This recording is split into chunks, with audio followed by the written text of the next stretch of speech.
Hi, in today's video I'm going to talk about PMP, Project Management Professional. So if this is the first time you heard about the term or you'd like to know more about the certificate, then this video is for you. This video is split into 4 parts. First, we are going to go through some introduction. Then we are going to talk about the procedures and how to apply to the certificate. Then we are going to see the characteristics of the exam, and finally we are going to discover together how you could maintain the certificate. So let's start together. PMP stands for Project Management Professional, and this certificate is for project managers, whether in the IT industry or in the construction industry or whatever industry. So this certificate is for people who would like to prove that they have the knowledge for project management, and this certificate is delivered by Project Management Institute, PMI. It's a non-profit organization based in Pennsylvania, US, and this organization is delivering other certificates along with the PMP, but PMP is the most famous now. The other certificates are all around project management, such as Agile Certified Practitioner or Risk Management Professional or Portfolio Management, etc. So these certificates are delivered by PMI, and they are doing other stuff other than delivering certificates, like doing some research about project management, some conferences, etc. So this is the role of the PMI. The PMI was founded in 1969, but they start delivering certificates, PMP, from 1984. But that was only in the US, and they only start delivering PMP for all the world in 1998, when the internet becomes widespread. The certificate now is one of the most famous certificates, and nowadays PMI said that there is more than 1 million active PMP holders. Well, among these 1 million, there is 700,000 people from US and China only.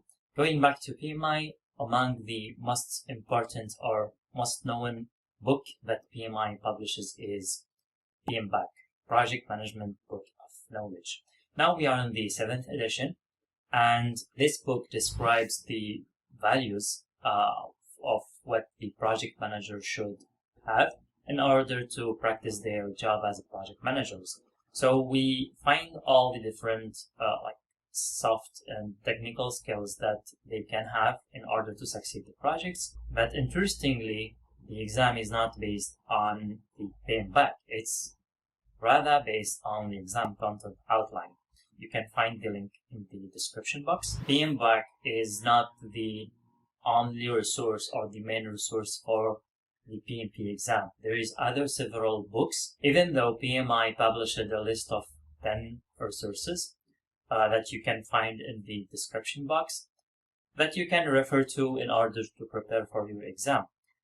But again, PMP is not based on any of these resources. Those are going to guide the one who are going to take the exam.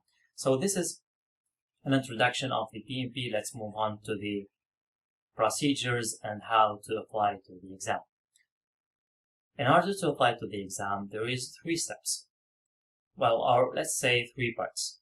First, you have to acquire 35 contact hours. Second, you have to prove that you have the knowledge and experience of project management. And third, you have to pay money. So let's go through it one by one. For the 35 contact hours, you need to get them either from attending a class that its duration should not be less than 35 hours. So you can attend it either online or on-site, whatever. The condition to satisfy the 35 contact hours is that the course should be according to the PMBOK guide, and this should be structured course. I mean, if you, for example, watch videos on YouTube and you spend 35 hours watching videos on YouTube, that does not count as contact hours, because the course should be structured and recognized by PMI as a course that follows a good structure, etc. So this is about contact hours. The second thing is about experience, and there are two choices. First, you either have a secondary school diploma, and in this case, you need to acquire 7,500 hours of experience as a project manager, or project management experience, because the title does not matter. So when I said 7,500 hours, it's around 5 years. The second option is to have a university degree or a bachelor degree or 4 years university studies. And in addition to that, you need to have 4,500 hours, which is equivalent to 3 years of experience in project management field. So once you have this, you need to pay around $555 in order to apply to the exam. So you can pay less.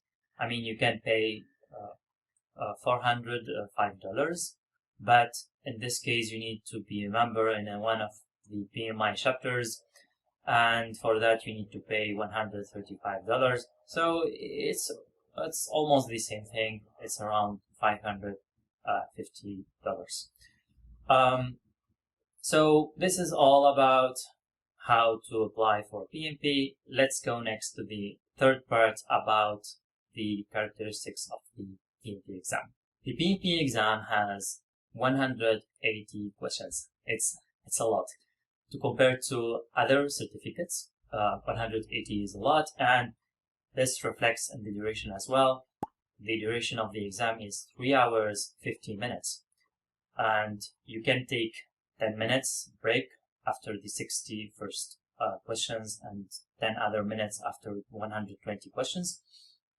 So in total, after 4 hours, 10 minutes, you finish the exam and you see your results. The questions are situational, which means that it describes the situation with the project manager, and the project manager has to decide about whatever. So you need to select one of the 4 options.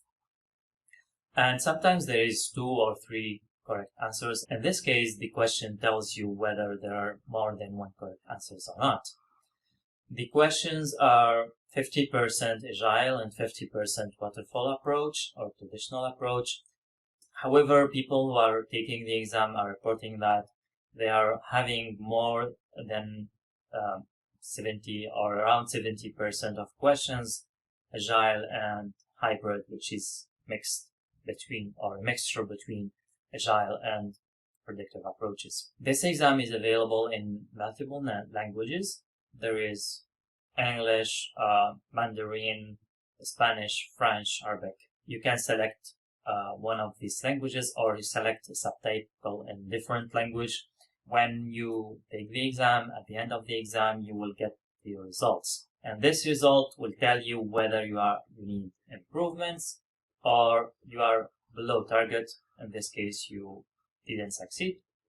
But if you are on target or above target, you succeed. So there is no accurate percentage in order to succeed. People used to say that a percentage between 60 and 70% permits you to succeed. This is kind of convention, but there is no accurate value given by PMI. What I usually advise, if you are preparing for the PMP exam, try to do mock exams. In order to ensure that you are well prepared, you should get above 70% or at least above 65%. You can try the mock exams that I have. You will find the description and the link, and these percentages apply to my book as well. The exam could be taken either at home or in a test center. If you are taking the exam at home, you should take some precautions, like you should not get anybody entered to your room, or you should ensure that the internet connection is good, and a lot of other stuff. So you need to take care. But if you are going to take the exam in a center, you will find in the description box all the centers available worldwide. You just have to type the city where you are living. In this case, just you go to the center before time, and you will find all the right conditions to take your exam. So this is about the procedures. Next, we are going to talk about how to maintain the certificate. Congratulations, now you get the PMP. Now it's not over. The PMP expires after 3 years if you don't maintain it. So in order to maintain it, you need to get 60 PDUs, Professional Development Unit. And one PDU is one if you read something about project management or about technical stuff that helps you in managing your project, or about soft skills or whatever. So if you read something, if you watch something, if you are delivering content, creating a blog post, whatever activity that you do, which helps you in managing projects better, that could be counted as a PDU. So in 3 years, you need to collect 60 PDUs, and once you collect that, after 3 years, you need to pay $150 in order to renew your certificate. So these two conditions that allow you to maintain the certificate. There are some webinars on the internet, free webinars, that helps you collect some PDUs as well. So that's an overview about PMP. If you have any questions, you can put your questions on the comments, and I will try my best to answer all your questions.